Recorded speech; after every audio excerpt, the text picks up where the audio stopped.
Dans cette vidéo, on va traiter le sentiment du retard que beaucoup de personnes ont approchant la trentaine. Aujourd'hui, le monde il va extrêmement, extrêmement vite et tu as l'impression que tu fais pas assez, ou tu as l'impression que tu es en retard, comme si c'était une course où tout le monde te doublait et tu n'as pas les jambes pour les rattraper. Donc l'idée, en fait, c'est que ce sentiment de retard, on va essayer de décortiquer ensemble, étape par étape, ok, vraiment à travers un schéma. Genre les différents pièges qui te génèrent ce sentiment et comment est-ce que tu peux t'en sortir. Le piège de la comparaison, reprendre possession de ta vie, se comparer intelligemment et bien évidemment redéfinir l'homme que tu veux être. Ok. Donc si maintenant on parle vraiment du sentiment du retard que tu as par rapport à ta vie, imagine-toi vraiment, c'est comme si en gros toi tu étais dans une course et tu voyais tout le monde qui te dépassait et tout. Et ça, c'est les années qui passent, qui passent, qui passent, qui passent. Et toi, tu n'es pas satisfait de où est-ce que tu es, de ce que tu fais. Tu sens que tu pourrais faire plus, mais tu sais pas pourquoi tu as l'air d'être débordé. Déjà, il y a une chose qui est très importante à comprendre, c'est qu'on vit à l'ère de l'information. Le monde va extrêmement vite. Tu le vois avec l'IA. Avant, on avait des nouvelles technologies tous les 12 à 18 mois. Là, une nouvelle technologie toutes les semaines. Ça va extrêmement, extrêmement vite. Donc, le fait que tu sois débordé par rapport à l'information que tu ingères au quotidien, c'est normal. Ok. Donc, la question, c'est plutôt de te demander, est-ce que la course dans laquelle tu es, c'est la bonne course? Ok. Tu essaies peut-être de rattraper des choses que tu ne peux pas rattraper. Est-ce que tu as les jambes pour courir cette course aussi? Et moi, en gros, les questions que je me suis posées personnellement, c'était, OK, aujourd'hui, c'est important de mettre en lumière sentiments, émotions que tu ressens vis-à-vis du coup, du fait que tu t'approches de la trentaine pour pouvoir mieux les affronter. Oui, il faut les affronter, mais pour affronter un adversaire qui est dans le noir et qui est tapissé dans l'ombre, que tu ne vois pas, au bout d'un moment, il faudra mettre la lumière dessus. OK? Donc, le meilleur moyen d'affronter ces émotions, c'est de réussir à les nommer. Sauf que comme beaucoup de personnes ont peur de faire un diagnostic de leur personne et de pourquoi aujourd'hui ils sont pas là où ils sont, ils veulent être, et pourquoi est-ce qu'aujourd'hui ils ressentent cette pression et ce stress sociétal au niveau du statu quo, etc., t'approches de la trentaine, mais t'as pas tout ce que la société dit de toi, t'as pas accompli tout ce que tu veux accomplir, et tu as l'impression d'être débordé dans une course avec des coureurs qui vont beaucoup plus vite que toi, là où toi tu comprends rien.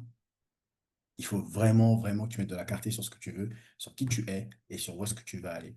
Parce que sinon, si tout reste abstrait, c'est là que tu continueras à te faire manger. Ok. Donc, le sentiment de retard, il vient vraiment juste de ça, hein. C'est que le monde va extrêmement vite. Tu as beaucoup d'informations qui sortent tous les jours. C'est compliqué à ingérer, que ce soit par rapport au réseau, que ce soit par rapport à même tes proches, par rapport à ta vie. Très, très compliqué. Et en plus de ça, tu n'es peut-être pas dans la bonne course au final. Donc, ce qui se passe au quotidien, c'est que toi, tu te compares. Donc, en fait, tu es dans une course, donc vraiment comme si tu étais un athlète. Et tu es sur le point de départ et tout, tu commences à courir, et là, tu vois, tout le monde te dépasse de droite à gauche et tout, et toi, tu te dis, mais attends, tu te donnes à fond et tout, tu vois tout le monde te dépasser, et tu es un peu débordé, tu comprends pas ce qui se passe. Et même si tu essayes de mettre des coups d'accélération, tu rattrapes quand même pas les gens, ok.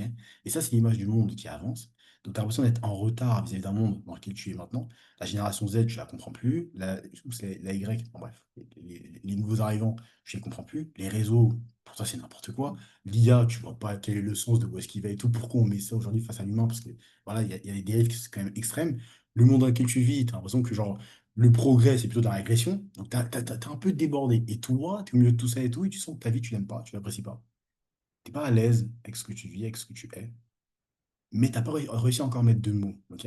Et ça, le problème, c'est que avant de te comparer même à la version que tu étais dans le passé, avant de te comparer aux autres personnes qui avancent par rapport à leur vie, et toi d'avoir un sentiment en gros de je fais peut-être pas assez. C'est peut-être vrai, mais pour savoir si c'est réellement vrai ou pas, il faut d'abord que tu te mettes à nu vis-à-vis de toi-même. Ce que j'appelle se mettre à nu, c'est que si jamais tu peux être honnête avec une seule personne, c'est bien toi. Par Dieu, ok. Si jamais il y a une seule personne à qui tu peux dire les vérités, avec qui tu peux être sincère, avec qui tu peux être 100% transparent, honnête, c'est bien toi. Donc l'important, c'est que quand tu vois qu'elle est en train de te faire déborder par le monde et par la vie, que tu as, tous ces sentiments et ces émotions genre, négatives qui reviennent, tu as de l'angoisse, tu as du stress, tu peu importe en gros. Et tu sais parfois tu portes ça en gros, en tout cas pour les hommes, sociétalement du style, tu peux pas montrer ça parce que c'est de la faiblesse, montrer que tu stresses, que tu angoisses, que tu te sens pas bien. Donc en gros, tu fais table rase, tu mets un mur face au monde et tout, et face à toi-même aussi. Le fait de sortir dehors et mettre un mur face au monde, moi ça j'ai aucun souci avec ça, ok. Tu portes tes problèmes sur tes épaules, tu es responsable, top. Le fait de mettre un mur face à toi-même, même quand tu es face au miroir et chez toi, ça, c'est pas bon. C'est là qu'il faut que tu te mettes à nu. Arrêtez, en fait, couper le bruit du monde pendant un temps. Arrêtez de te comparer aux autres. Arrêtez de regarder la course que tout le monde court. Ok. Arrêtez de regarder en gros ce qui est demandé par le monde, de ce que tu devrais être, ce que tu devrais savoir, comment est-ce que tu devrais avancer et à quelle vitesse. Et te poser la question à toi. Qui es-tu aujourd'hui? Qu'est-ce que tu veux exactement? Pourquoi est-ce que tu as ce sentiment-là à l'intérieur de toi? Ok. Si jamais maintenant tu devais agir comme ton prime, comment est-ce qu'il agirait dans ta situation? Qu'est-ce que tu pourrais commencer à émuler de lui dès maintenant, dès aujourd'hui? Donc, il faut vraiment déconstruire la source du malaise. Parce que Faut que toi, quand tu te compares, tu te dis que, ok, moi aujourd'hui dans ma vie à 30 ans, ou avant 30 ans, j'en suis là. Et il y a des jeunes de 21, 22, 23, 24, 25 qui en sont là-bas. Ok. Tu sais pas ce qui s'est passé dans leur vie. Tu sais pas ce qu'ils ont fait. Tu sais pas pourquoi ils en sont là et tout. Tout ce que tu vois, c'est ce qu'ils exposent sur les réseaux. Et toi, tu compares leur extérieur avec ton intérieur. Et c'est là où tu te perds. Et ça, c'est le plus gros problème des personnes aujourd'hui. Sauf que même ton intérieur, à lui, tu lui mens et t'es pas sincère avec lui. Donc, ce que je te demande de faire et tout, dès maintenant et tout, c'est faire un premier travail sur toi. Et ce travail-là, en gros, il prend pas, c'est pas prendre une feuille, 14 stylos et écrire 55 pages pour être sûr que tu es bien aligné avec ta personne. Non. Juste, en gros, être sincère et franc avec soi-même. De la même façon que tu es franc avec un de tes amis quand tu fais n'importe quoi, bah, c'est la même façon que tu dois l'être avec toi-même. Et si tu n'acceptes pas toi-même d'être ton meilleur ami et de te dire tes vérités pour que tu puisses avancer, personne ne le fera. Parce que tu es le seul responsable de ta vie. Ok? Donc ça, c'est le piège de la comparaison. Tu le compares à autrui avant même de commencer à diagnostiquer ta situation. Après, du coup, une fois que tu as fait le vrai diagnostic, donc je t'ai dit la vérité, vraiment, quand je te parle de diagnostic, c'est vraiment pas une page, 55 pages, hein. C'est te regarder face au miroir, vraiment te regarder, parce que tu dis que tu as un BG, peu importe les autres, tu te regardes dans le miroir et tu te mets à nu. T'acceptes que là, actuellement et tout, t'es zéro, t'es pas bon, t'es nul. Et quand tu te mets à nu et tout, tu fais pas ça vis-à-vis de la société, tu fais ça vis-à-vis de ce que toi tu veux devenir, ce que tu aimerais bien représenter. Ok? Si tu penses à quelqu'un de qui tu peux être fier, donc à ta version prime et tout, et tu l'imagines, tu vois comment est-ce qu'il est, etc. Comment est-ce que cette personne y réagirait face aux situations de la vie? Comment est-ce qu'il se comporterait? Ok. Quel style de vie il a? Comment est-ce qu'il vivrait? Comment est-ce qu'il se donnerait comment est-ce qu'il serait résilient, persévérant? Il faut que tu commences à émuler un maximum d'attitudes de cette personne. Mais avant de pouvoir l'émuler, il faut que tu mettes vraiment un mot, enfin des mots sur tes sentiments et tes émotions actuelles. Ok. Très important. Donc, une fois que ça c'est fait, tu vas maintenant reprendre possession de ta vie, reprendre le contrôle sur ta situation et ta vie. Donc, tu vas arrêter de laisser le monde définir ce qui est juste pour toi, parce que ça, c'est très facile, c'est ce qui se passe tous les jours aujourd'hui, hein. Pourquoi? Parce que, en gros, genre, les personnes, ils ont une facilité, pardon, ils ont une facilité, du coup, à être freinés par le regard des autres, le jugement et le statut. Quand je dis, un peu compliqué, pardon. Donc, quand je dis, en gros, le jugement, c'est, ouais, à ton âge et tout, on fait pas ça. Par exemple, je sais pas, tu veux lancer ton activité, business et tout, tu dois faire, du coup, des réels, des TikTok, poster sur LinkedIn, mettre ton visage, poster sur YouTube. Et parfois, tu fais des trucs un peu plus drôles, un peu plus amusants. Ouais, mais à ton âge, je mets pas ça. Oh, ça va gâter ton image, etc. Donc, en fait, tu as peur du jugement d'autrui, de tes proches, de tes amis, de ce que les personnes vont penser de ce que tu vas faire sur les réseaux. Du coup, tu t'oses pas, en fait, en termes de business. Tu t'oses pas par rapport à ta vie à cause du jugement. Donc, il y a une forme de pression sociale, que ce soit au niveau du jugement, du regard, ou même du statut. Admettons, tu es dans ton travail et tout, tu es ingénieur ou peu importe, et en gros, tu as peur de quitter ton boulot parce que tu as peur de ce que tes parents ils vont dire. Mais pourquoi t'as arrêté? C'était un bon travail et tout. Ou tu as peur de ce que ta copine va dire, ou ton copain, ou tes proches, peu importe. En gros, il y a toute cette pression-là qui vient autour de toi et qui t'empêche, toi, en fait, de pouvoir décider exactement ce que tu voudrais, enfin, de décider exactement ce que tu aimerais bien être, ce que tu aimerais bien faire. Et derrière ça, du coup, bien évidemment, de le faire aussi. Donc, quand je dis reprendre possession de ta vie, c'est en gros, Nipsey Hussle, il avait une phrase qui était intéressante, c'est soit tu es en guerre avec le monde, mais en paix avec toi-même, soit tu es en paix avec le monde, mais en guerre avec toi-même. Ok? Donc, l'idée, en gros, c'est soit tu décides d'accepter le regard des autres, genre sur toi, le jugement et le statut, comme quelque chose de fondamentalement important, et dans ce cas-là, tu fais exactement ce qu'ils veulent, ou tu restes dans les petites cases qu'ils décident pour toi et tout, mais toi, tu n'avances pas par rapport à ta vie et tout, et tu gardes ce sentiment, et tu te compares constamment aux autres et par rapport au monde, et comment est-ce qu'il avance, et toi, comment est-ce que tu n'arrives pas à avancer aussi vite que tu le veux, soit en fait tu décides d'être en guerre avec le monde, donc d'aller à l'encontre de tout ça, de reprendre possession de ta vie, mais d'être en paix avec toi-même. Et qu'est-ce que je veux dire par être en guerre avec le monde, c'est que aujourd'hui, il y a des mœurs qui ont été définies. Bon, tant mieux, le monde devient de plus en plus polarisé, donc il y a de plus en plus de différences et de chemins de vie, et de perceptions et de possibilités. Ça, c'est tant mieux parce que ça permet une expansion pour les personnes et une plus grande facilité, on va dire, de se tenter dans des chemins divers, qui c'était plus compliqué en tout cas avant. Ce qui est important de comprendre, c'est que chaque personne a une expérience de vie, ok? Chaque personne a pour lui une chose qu'il trouve vraie, ok? Et c'est toi de te demander, apprends aujourd'hui à avoir ta propre façon de voir les choses. On s'en fiche de comment est-ce que les gens pensent à des choses. L'important, c'est comment est-ce que toi, tu penses à les choses. Qu'est-ce qui est vraiment important fondamentalement pour toi? Quelles sont tes vérités? Quels sont tes principes? Quelles sont tes valeurs? Quelles sont les choses sur lesquelles tu t'appuies au quotidien? Ok. Quelles sont fondamentalement les choses, par exemple, quelle est la limite avec laquelle tu penses que les gens ne peuvent pas passer avec toi? La limite de respect, au niveau de tes principes, au niveau de tes valeurs. Il faut vraiment que tu te définisses aujourd'hui, genre, vis-à-vis de toi, ta vie, ton expérience, et surtout ton prime, la personne que tu veux devenir, que tu veux être, cet homme-là qui t'inspire, cette femme-là qui t'inspire. Et je dis homme parce que généralement, 80% de ma communauté, ma petite communauté YouTube, sont des hommes. Donc, dans l'idée, mais c'est pareil pour les femmes, c'est la même chose. Donc, dans l'idée, c'est de se demander vraiment, toi, à ton niveau aujourd'hui, par rapport à tes principes, tes valeurs, tes vérités fondamentales. Genre, comment est-ce que ton prime, il agit, il pense, il réfléchit. C'est quoi, toi? Quelle est ta réalité? Pas celle du monde, pas celle qu'on projette. Quelle est ta réalité à toi? Parce que quand tu reprends possession de ta vie et que ces choses-là passent au second plan, tu commences en fait à avoir une sorte d'épiphanie, enfin, une sorte d'ouverture d'esprit. Et tu commences à te poser la question de mais pourquoi pendant aussi longtemps je me suis bloqué alors que je ne pense pas comme eux, je n'ai pas la vie qu'ils ont, je pense complètement différemment. Ça, ce sont mes vérités, mes principes, mes valeurs. Tant que je ne les trahis pas, je ne me trahis pas. Et si je ne me trahis pas, je peux continuer à avancer. Peu importe ce que chacun pense de droite à gauche, peu importe ce qu'ils me disent ou me soufflent à l'oreille, tant que je ne me trahis pas, tant que je ne trahis pas la personne que je veux devenir, ma vision et ce que je veux bâtir, c'est tout ce qui importe. Ok. Donc maintenant, dans l'idée, c'est, comme je dis, c'est reprendre possession simplement de sa vie. Donc arrêtez d'être freiné par le regard des autres, etc. Et quand vous allez reprendre possession de votre vie, vous ne serez plus dans la course des gens, vous serez dans votre propre course. Et être dans sa propre course, attention, c'est pas aller à deux à l'heure. Non. C'est qu'aujourd'hui, vous allez apprendre à vous comparer correctement. Ok. Donc là, on passe à la partie du coup, se comparer intelligemment. Donc compare-toi pour te stimuler, pas pour te détruire.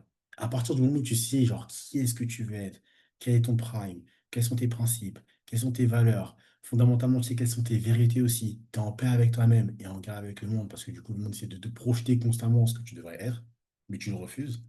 Tu peux commencer du coup à regarder les personnes qui sont dans ton secteur d'activité, qui sont dans ton domaine, qui mènent le style de vie que tu veux, qui partagent tes principes, qui partagent tes valeurs, vraiment qu'est-ce qu'ils ont de fort et de grand, et essayer d'émuler ces personnes, s'inspirer, concurrencer pour te dépasser, te challenger, te stimuler pour pouvoir avancer. Parce qu'on a tous besoin en tant qu'être humain de stimulus. Ok. La compétition, c'est quelque chose de bon, quand c'est bien utilisé, quand c'est intelligemment. Ça peut te détruire drastiquement si tu es quelqu'un, en gros, t'es pas en paix avec toi-même, et genre tu fonctionnes seulement à partir du statu quo, du jugement, de la peur du regard des gens, le fait de vouloir forcément pas être le premier pour toi, te dépasser au quotidien et tout, et te challenger, mais juste parce qu'en gros, tu as le besoin que les personnes affirment que tu sois premier, etc. etc. Donc, une forme de validation sociale. Donc, l'idée maintenant, c'est, tu vas apprendre à te comparer intelligemment par rapport à ton secteur, ton business. Quand je dis secteur et business, c'est parce que vous le savez, hein, moi aujourd'hui, je suis vraiment là, en gros, pour aider genre, les aspirants entrepreneurs de demain à se lever, à monter, à scaler et à faire beaucoup plus d'argent. Donc, ceux qui sont là et qui sont pas entrepreneurs et qui veulent le devenir, ce type de vidéo, c'est vraiment pour vous. Le reste, vous écoutez, mais bon, c'est pas forcément fait pour vous.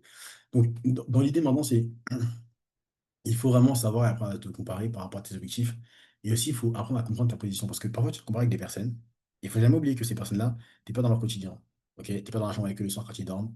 Tu n'es pas chez eux. Tu n'es pas dans leur cœur. Tu n'es pas dans leur tête. Tout ce que tu vois, c'est ce qu'ils te laissent percevoir. Ok.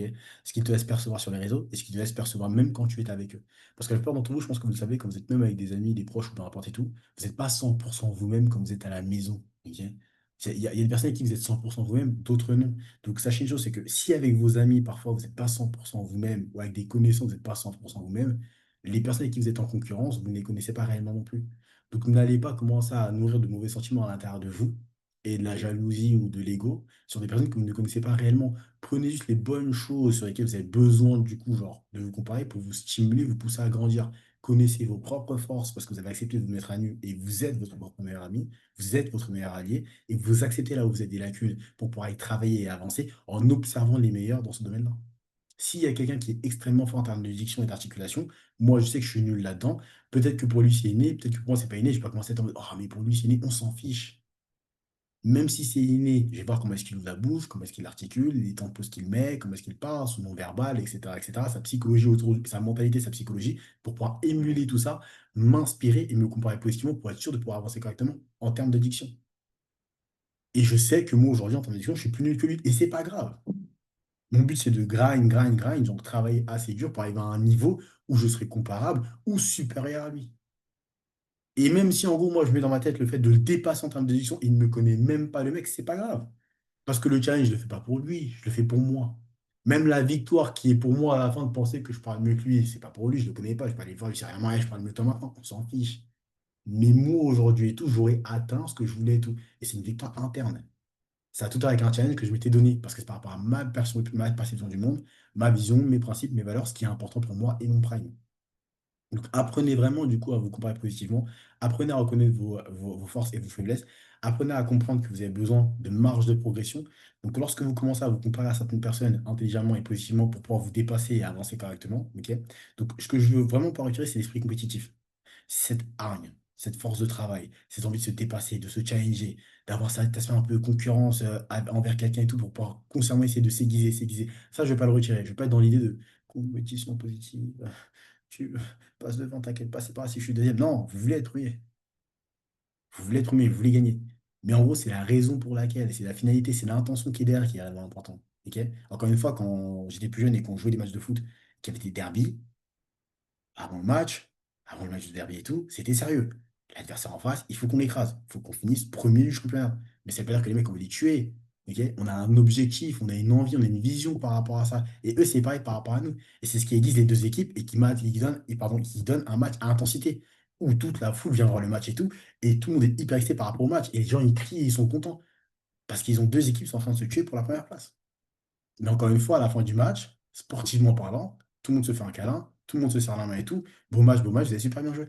Ok. Mais deux équipes se sont tuées, se sont dépassées. Donc vraiment, genre, comparez-vous intelligemment et comprenez que vous avez besoin d'une marge de progression. C'est comme si tu joues en Ligue 2 aujourd'hui. En Ligue 2, donc tu es une équipe vraiment claquée, on va dire. Et tu joues contre, je sais pas moi, contre le FC Barcelone, une des plus grandes équipes du monde avec le Real. Bah, ça va être compliqué pour toi d'arriver à leur niveau directement. Donc, ok, tu as ton prime, donc tu commences à te comparer à des personnes qui ont ce que tu veux. Mais sache que tu as une énorme marge de progression, genre entre ce que tu es aujourd'hui et ce que tu veux devenir plus tard, en les émulant eux. Et c'est hyper bien et c'est hyper précis de pouvoir se dire ça. Parce que quand tu sais que tu as une marge de travail, c'est-à-dire que tu sais que tu peux t'améliorer, tu peux grandir. Et il n'y a rien de mieux pour un humain que de voir qu'il progresse, qu'il améliore et qu'il persévère à un chemin en haut qui le comble enfin, qui le comble de joie. Moi, le fait de chaque jour me lever et de travailler sur ma personne, sur mon business, avec mes partenaires et tout, pour pouvoir faire continuer à faire grandir la boîte, etc., ça me remplit de bonheur. Et le fait de savoir que je ne suis pas encore au niveau d'un Alexandre Mouzy, d'un Iman Gazzi, etc., et tout, bah, ça me remplit de bonheur aussi. Parce que je sais que j'ai encore des choses à faire et j'ai encore du travail devant moi. Et c'est bien parce que je veux savourer tout ce parcours-là. J'ai aucune envie de sauter de A à Z de là où je suis au niveau du magazine de vente. J'ai aucune envie. Je perds toute la saveur. Genre, il faut prendre le concept de tu as une vie pour qu'elle soit vécue. Être vécu, c'est pas jumper de là où tu es à où est-ce que tu vas aller directement. C'est vivre tout le processus qui te permet de grandir, de croître, de t'améliorer, de progresser et tout, où tu vas pouvoir apprendre des choses, tu vas pouvoir aider des personnes, ils vont apprendre de tes leçons aussi, tu vas pouvoir transmettre des choses, tu auras une histoire à transmettre du coup par la suite, que ce soit toi, ta famille, tu as des choses à raconter lorsque tu rentres chez toi, auprès de ta madame et tout aussi. Voilà, il faut penser à tout ça. Donc se comparer intelligemment, parce que sinon je vais faire une digression pendant 10 ans, c'est pas l'idée. Dernière chose, du coup, c'est redéfinir le type d'homme que tu veux être. Une seule phrase que j'ai notée en dessous, déjà je suis très très content et très fier de moi parce que j'ai quand même fait un petit miro et j'ai mis des petites phrases et tout, des petites notes pour suivre, avoir un fil d'appel, ce que je fais pas généralement. Donc en gros, alors, il ne s'agit pas de définir qu'est-ce qu'un homme, mais plutôt quel type d'homme tu veux être. Aujourd'hui, si tu laisses la société, si tu laisses les personnes, si tu laisses les gens, genre hommes comme femmes, définir pour toi qu'est-ce qu'un homme, c'est sûr et certain que tu vas te perdre. C'est sûr et certain que tu vas te perdre. Aujourd'hui, il n'y a pas de définition universelle de qu'est-ce qu'un homme ou qu'est-ce qu'une femme. Mais tu as ta propre définition de ce que toi tu veux être. Et à partir du moment où tu définis tes principes, tes valeurs et tout, tu seras un homme pour toi. Et les bonnes personnes qui reconnaîtront du coup ta valeur graviteront auprès de toi par la suite. Mais ne cherche pas à matcher, ok? Ne cherche pas à matcher ce que le monde veut de toi, parce que c'est à ce moment-là, en gros, tu te retrouves dans des groupes que tu ne voulais pas. Définis plutôt exactement qui tu veux être, et les bonnes personnes matcheront avec toi par la suite. Donc, le but, c'est pas de se dire, ok, un homme, c'est quelqu'un qui est un... Bref, je sais pas, chacun sa définition. Le but, c'est de se demander, qu'est-ce que moi j'aimerais bien de. Franchement, comment est-ce que j'aimerais bien inspirer genre ma fille, mon fils, mes petits-enfants? Comment est-ce que j'aimerais bien inspirer genre ma femme, mes collaborateurs, et soit juste ce type d'homme-là? Et d'autres personnes te verront, ils diront que ah ouais, lui c'est un homme et tout. D'autres personnes ne le diront pas, peu importe. L'important c'est que toi, tu as défini exactement quel type d'homme tu veux être, et chaque jour tu travailles pour le devenir. C'était tout pour Big Game Today. Si vous aimez bien ce format, mettez-le en commentaire, comme ça on pourra le continuer. Si vous ne l'aimez pas, mettez-le en commentaire aussi. Le but, c'est de bâtir une communauté. On commence petit, on voit grand, et on sait que ça va le faire.